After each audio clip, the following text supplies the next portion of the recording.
A black hole is one of the most complex objects in the known universe. From far away, it looks very simple, just a point. A little black dot, a shadow against the stars. But move closer and try to look inside. The rules of physics break down. Light bends, time slows, gravity creates waves in the space around it. The system becomes so massive that it starts shaping everything around it. And strangely, we don't need to fly into space to witness the same thing happening. Our planet is full of these examples. Human history is full of them too. We, with our own hands, build systems, companies, economies, nations that eventually reach a critical mass where they are impossible to model, predict, or understand.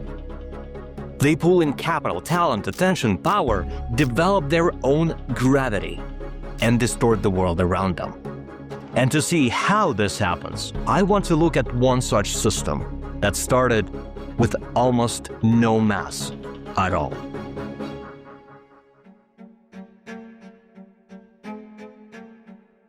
In October 1492, 3 small ships are sailing through the ocean. And suddenly, a sailor spots something on the horizon. Rocky terrain, uncharted territory, a new world.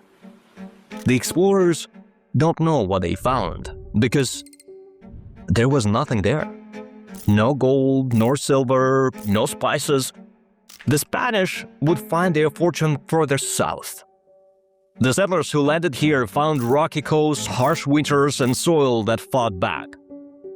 For more than a century, that coast remained almost forgotten. But in 1620, another ship drops anchor off the coast of Cape Cod. Just 102 people seeking religious freedom and a second chance. Half of them won't survive the winter. And yet, somehow, the colony holds. 13 settlements form along the coast, different charters, different governments, different religions, different economies. They are quite different from one another. They were settled in different ways. They have very different economies. They have great prejudices against one another. By July 1776, those colonies unite and declare their independence from the most powerful empire, which these people initially escaped from. The settlers, now millions of people building on the foundation laid by those 102, had finally broken away from the British crown. When this man, Thomas Paine, writes a pamphlet calling for independence from Britain and its king. He calls it Common Sense. It's an instant hit, and its message goes the 18th century version of viral. But the colonies have no army, no navy, no money. A war follows. These people lose many of the war's major early battles. And yet, they win the war. And their independence was the beginning of the United States of America. Thomas Paine says, what kind of sense does it make for a small island to rule a continent? But the early republic is fragile. The currency is unstable, war debts are unresolved, the first attempt at government fails and has to be replaced. Half the founding fathers think the experiment won't last a decade. And yet, it does. A century later, the country tears itself apart in another war, the bloodiest war in its history. But while that war was still being fought, President Lincoln signed the order to build a railroad across the continent. A nation was building its own future at the same time as it was destroying itself. 7 years later, the country was connected coast to coast. Then the 20th century arrives, another 2 wars, but this time, both fought on someone else's soil. By 1945, the country that nobody thought would survive its founding has almost halved the world's industrial output, the only atomic bomb, and the largest navy and air force on the planet. 25 years later after that, it puts a man on the moon. And today, The United States, the center of global trade, immigration, and attention, produces over $30 trillion a year as GDP. And yet, the bigger it was getting, the harder it was becoming to understand why.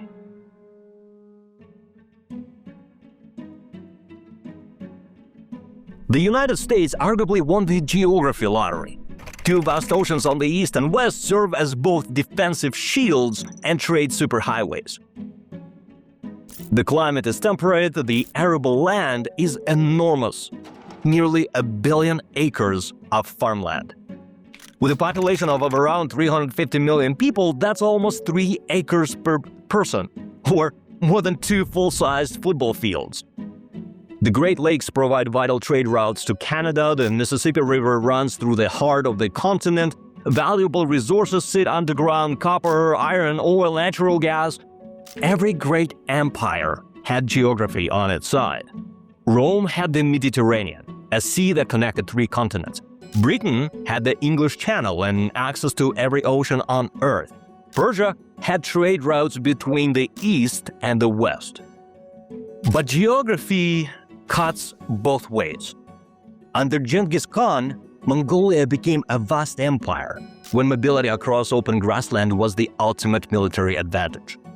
But the same geography that once empowered the Mongols now constrains the country. Landlocked between Russia and China, the country struggles for connectivity and economic reach. Bolivia, which lost its Pacific coastline to Chile in the War of the Pacific, had remained crippled ever since. So the pattern is undeniable. Geography does matter. And it looks like America was dealt a winning hand. But there is one problem with this answer to why America became the largest economy in the world. The answer is Argentina. Continental scale, vast fertile plains, a river system that stretches through the heart of South America. Temperate climate, the country is rich with resources, and by 1913, Argentina was one of the 10 richest countries in the world per capita, richer than France and Germany. Argentina was comparable to the United States by per capita wealth. But a century later, the United States has an economy of more than 30 trillion. Argentina's GDP is less than 700 billion, and the country has defaulted 9 times. In terms of geography, the United States and Argentina had a similar starting hand, but Argentina keeps folding while America kept winning. Argentina is arguably the most unstable economy anywhere in the world at any time throughout history. But in just the past 5 decades, the economy has alternated between incredible economic booms and devastating crashes. Not once, not twice, but now 5 times. Nobody in 1900 thought Argentina was on the wrong trajectory. It looked the same as the US. And then, if geography matters, yes, America had it all, but so did Argentina.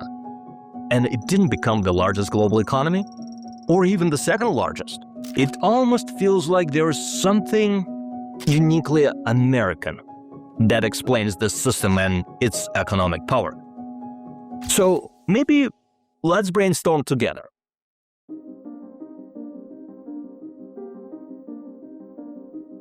For a very long time, the United States was viewed as the leader of the free world, the beacon of democracy.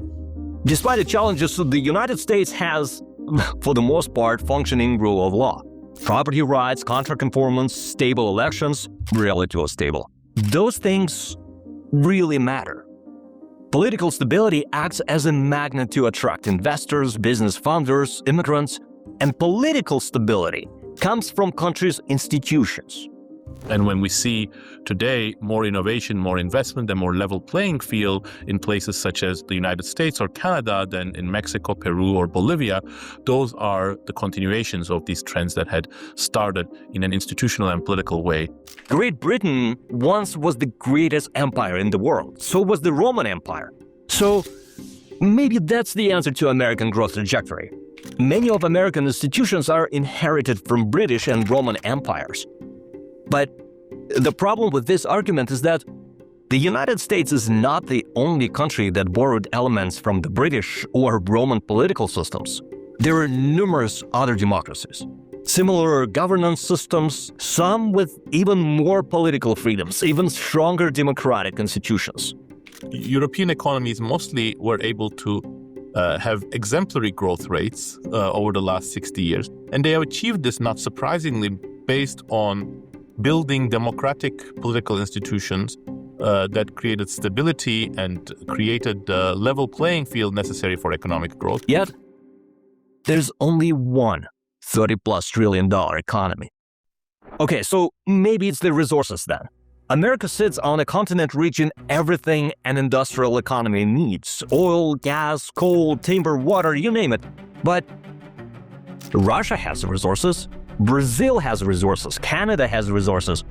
Okay, in that case, maybe it's the culture, the capitalism, maybe the systems of innovation and reward, universities, capital markets, the willingness to fund failure and reward the people who build things. And the answer is still no. There are numerous examples of why America is not unique in any of these areas. But we might be getting closer. And not because of the universities or capital markets, these are just systems. But systems don't just operate by themselves. People do. Every one of these explanations runs into the same wall. None of what was happening with the United States happened on its own. People made it happen. Some of the world's greatest minds left everything behind and moved to the United States. But the question is, what was pulling all those people into the American orbit?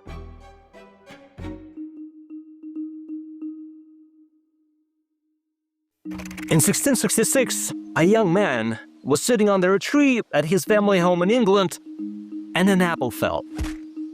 He watched it, and he started wondering, why does it fall straight down? Why not sideways? Why not up? Then he looked at the moon. What if the same thing pulling the apple toward the ground is the thing keeping the moon in the sky? And he was right. That man was Isaac Newton. But it took him another 2 decades to prove that he was right. In 1687, he published a single equation that changed how humans understood the universe. The force pulling an apple to the ground was the same force keeping the moon in orbit. The same force that kept the planets circling the sun. The same force that held the galaxy together. One physical law working at every scale. Newton suggested that every object with mass attracts every other object around it, and the bigger the mass, the stronger the force that pulls the objects together.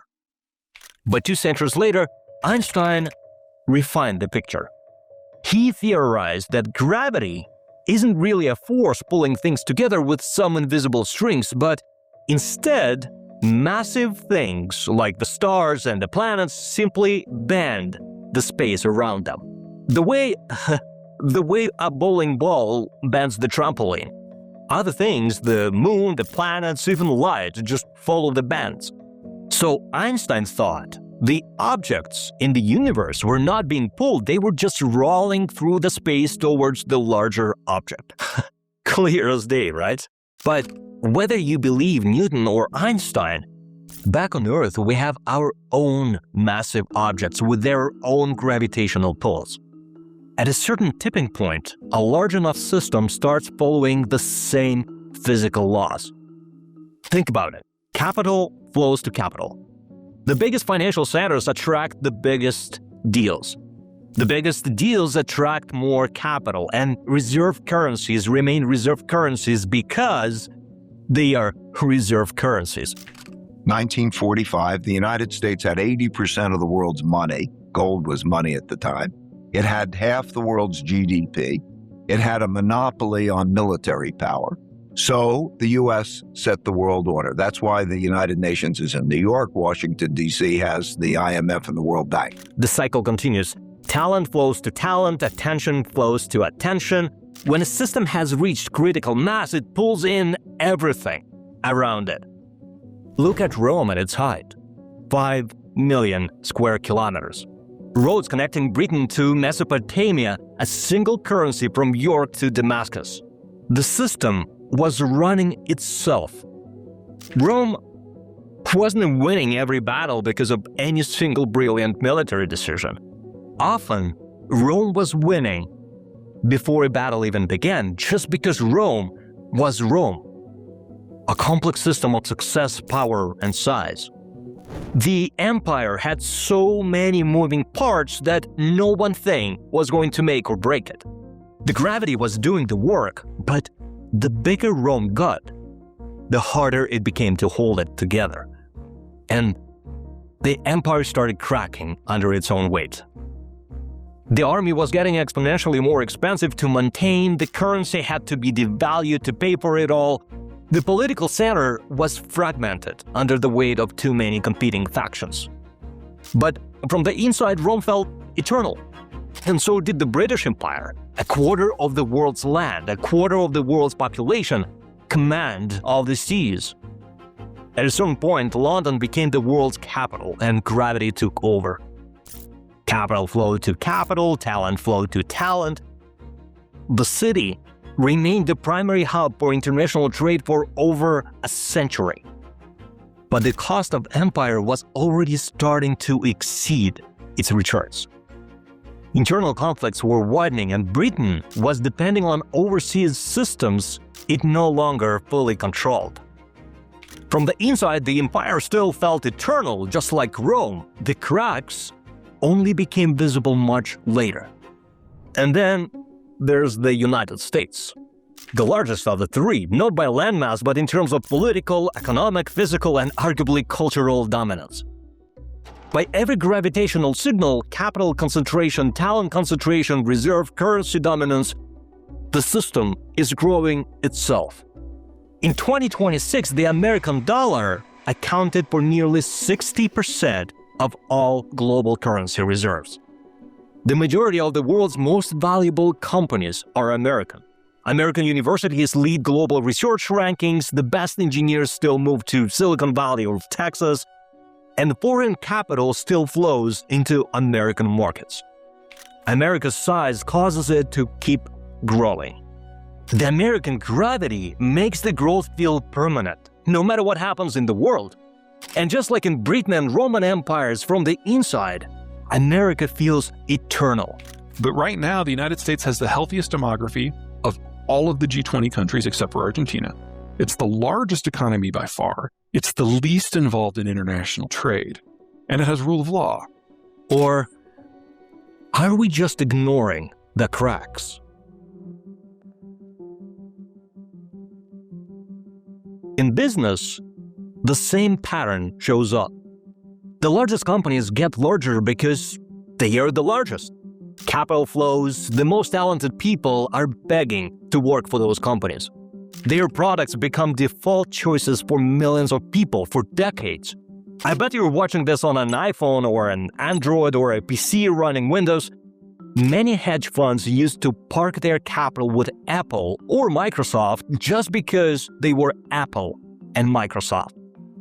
These brands aren't winning because of any single decision they will make tomorrow. They're winning because they were already winning. A different system from a black hole, but the same gravitational pull. And yet, nothing grows forever. In 1990, IBM was the most dominant computing company in the world. Founded in 1911, it had grown into something colossal. By the 1980s, its mainframes were at the core of banks, governments, airlines, everywhere. The company looked unstoppable. They built the personal computer that defined the modern standard, a machine that cracked the market open. But in the early 90s, their grasp on that market started to slip. Let's travel back in time to January 1993, where its future in the tech industry was being questioned after it reported a $5 billion loss. IBM had frequently been the world's largest company throughout the 1980s. Microsoft and Intel, smaller players at the time, claimed the operating system and the microprocessor. IBM pivoted, survived, and became a services and consulting giant. Still pulls in tens of billions a year. It's a solid, respectable company, but is it still the center of attention? The United Kingdom is still a serious country, highly respectable nation, still influential, still there, but is it still an empire controlling a quarter of the world? In 1990, IBM still looked like the center of the computing universe. But as we've already seen, with complex systems, you can't really see the peaks. It always feels like just another high point on an endless climb. And then, one day, you realize the climb was over a while ago. In 2000, General Electric was the most valuable company in the world, $600 billion market cap.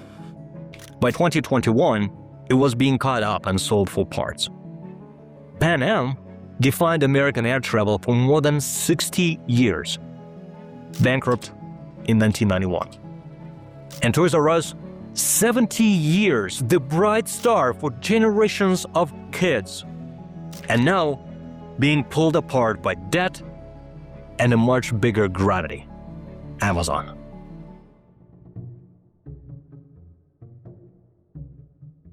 In 1930, a 19-year-old physics student boarded a ship from India to England. During the 3-week journey, with nothing else to do, he started working through some formulas.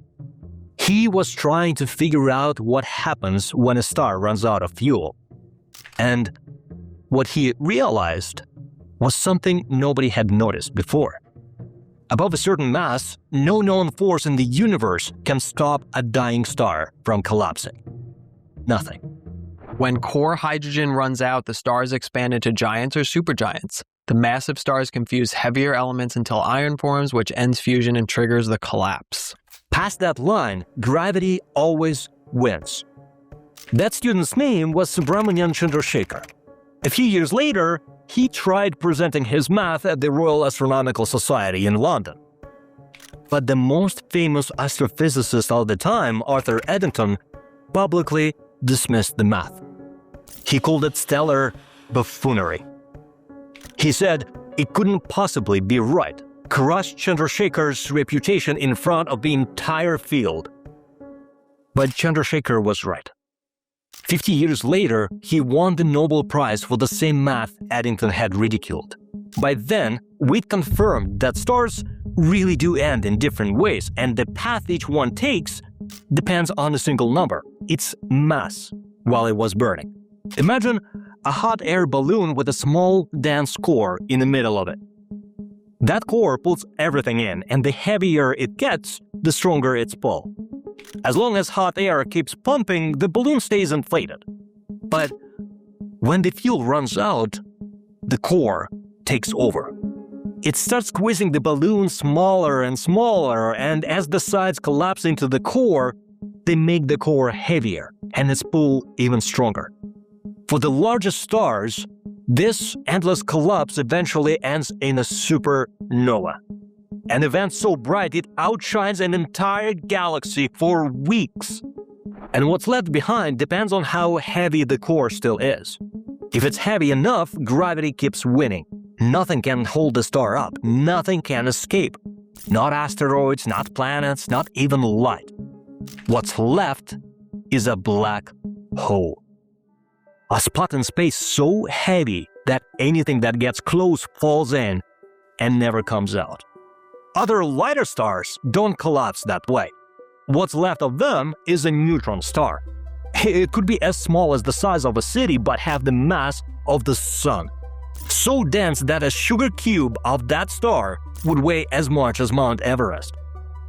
And yet, there's another, third path. The smallest stars, like our sun, don't go out with violence. They go out quietly, and do so for a very long time. First, they swell, shed outer layers, and what's left collapses into a tiny core called a white dwarf. It glows fainter and fainter for trillions of years. Eventually, it'll stop glowing entirely, becoming a cold, dark lump called a black dwarf. But the universe isn't old enough yet for any of them to have finished cooling. So every white dwarf that's ever formed is still out there, still fading, and nobody knows what actually happens to the dwarfs in the end.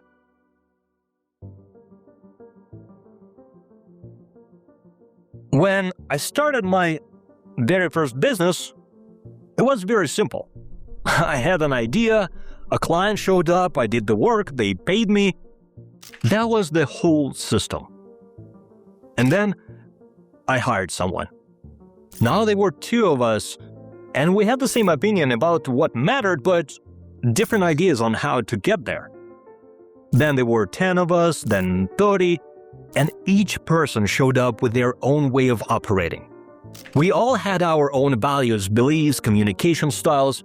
Most of the time, we overlapped, but sometimes we didn't. And the more people you add, the more those different ways of operating start to compound. And then it kind of clicked for me. Each one of us is an endlessly complex system of chemistry, biology, psychology, physics. If you have 30 people on your team, that's 30 enormously complex systems running inside a bigger one, your company. And then somewhere along the way, I noticed something else. The bigger my companies got, the more of its own mind the system was getting. It no longer reacted to every little thing I did or said, it just did what it was programmed to do. And that's when I really started thinking about Rome, American dominance, stars, black holes. Our space is an infinitely complex system of physics. Every empire and business on our planet is just people. But every person is an infinitely complex biological system. Then you take millions of those complex biological systems, put them into a complex socio-economic one, and you get complexity that can rival any black hole. Everything is, of course, still made up of those elementary particles, and they always obey the same laws. But if you combine those particles to larger things, it often makes sense to describe them differently. But that's not all. Empires and businesses don't just live in isolation. They interact with other systems. They compete, adapt, shift. They're just as alive as every single individual within those systems. And that makes the future so hard to predict. For most of the 1800s, British statesmen, journalists, generals, economists warned that the British Empire was overstretched, in decline, or about to lose its place in the world. They predicted imminent collapse. But they were wrong for generations. In the 1970s, experts thought the Soviets were going to overtake America. Some disagreed, some didn't. Then experts predicted that COVID would create an economic collapse that would eclipse the Great Recession and even the Great Depression combined. And then the S&P 500 doubled from the pandemic lows in less than 2 years. Maybe America is past its peak and quietly becoming a white dwarf. Or maybe it's a supernova powerful enough to light up the world and then swallow us in its enormous gravity. Or maybe it's a young star with its brightest years still ahead. Frankly, nobody really knows. And even if we do, everything can change in the blink of an eye. Yes, we notice trends, and we'll always try to make some predictions, but we've been wrong so many times before. About space, economies, environments, businesses. We can't predict what will happen to our planet in 100 years, or what will happen to America in 50. I can't even reliably predict what will happen to me tomorrow. But once I accepted that I couldn't see the future, I actually became much better at the present. And what I've learned is that the people who navigate the world best aren't the ones who think they have all the answers. They are the ones who accepted the fact that they don't.